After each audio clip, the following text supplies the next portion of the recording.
Make a date with Reverend Dr. Ebenezer Markwei at 6 a.m. from Monday to Saturday on Graphic Online via Facebook and YouTube as he expounds on matters of faith. Graphic Online, truth and accuracy every day.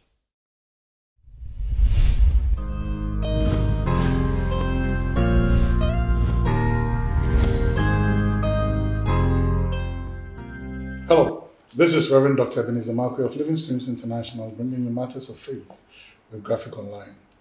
This morning, I'd like to just capture my thoughts with the words, foolish entitlement. Foolish entitlement. You know, sometimes some people have a sense of entitlement that is dangerous, and it can be very foolish. And sometimes this sense of entitlement drives people, number one, the level of expectations that they carry, and number two, the offense they walk with when those expectations are not met.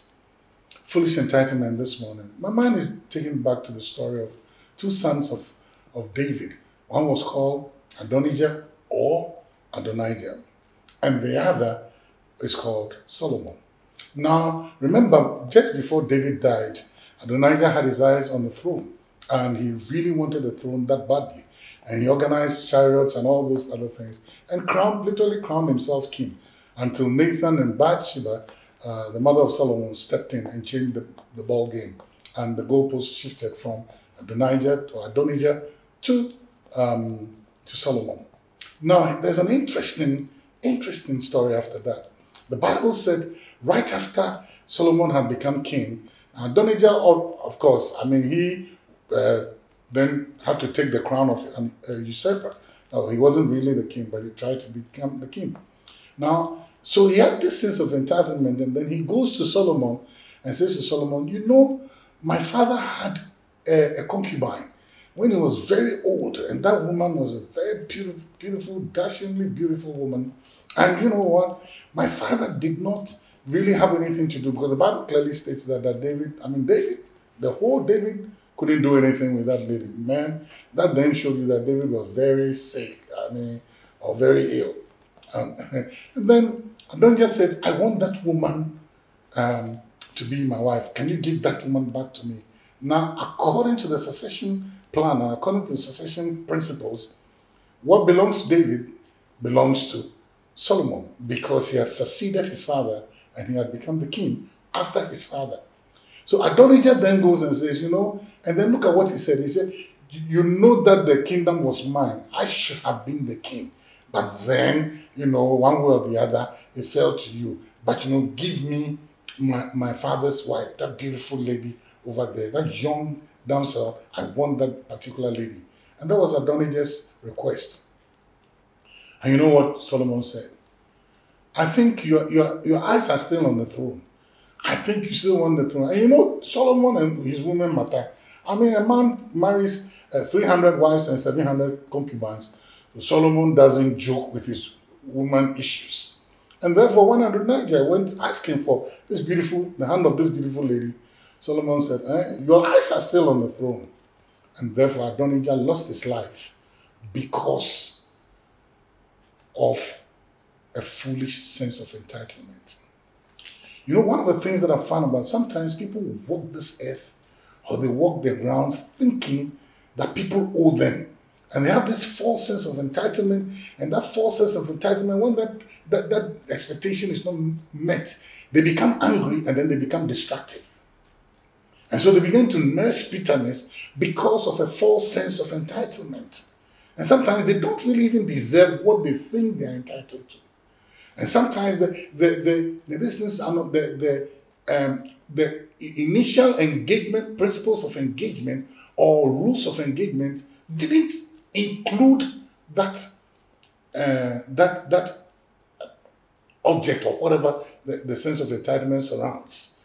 But yet, one way or the other, they work with the thing that I'm entitled to it. I have seen people who think they're entitled to something, and sometimes people will be very, very surprised. So I am the boss, so I'm entitled to this. I'm entitled. It was a sense of entitlement that drove Ahab to steal Naboth's vineyard and kill an innocent man. It was a sense of entitlement that made Judas think that why should the woman pour an alabaster speaking out, costly speaking out oil over the feet of Jesus, and rather, why don't we sell it so that I can take the money? This sense of false sense of foolish sense of entitlement, this is what drives people to walk in offense, and not just offense. Then they walk into betrayal, then they walk into rebellion, and then they begin to do things that are inimical to the vision and the progress of a society, a progress of an organization, or the progress of a church, or whatever. The false sense of entitlement, foolish sense of entitlement. I'm entitled to it. I've seen people who sometimes think that they are entitled to thrones. Now, when the throne is given to you, use it. Forgive me if I'm being very hard on me, but that's the truth of it. The wrong sense of entitlement, the foolish sense of entitlement drives people into anger, and it drives people into bitterness. The anger sows seeds it begins to germinate into bitterness, and this bitterness nourished offense, and then they begin to nurse it, then they become destructive to the system or to the organization in which because of a false sense of entitlement, because of a foolish sense of entitlement. Adonijah thought that the throne was his, and if the throne was his, all the benefits of the throne should be his. And therefore he goes to Solomon asking, and because of a woman, he lost his life. He lost his life. Are you aware that it was that sense of entitlement that drove Judas to betrayal, and in the end, he lost his life and lost the money. What he thought he was entitled to, he lost it. This foolish sense of entitlement, you can walk in it, but you pay a price for it. That sense of entitlement drives people to do things they shouldn't do.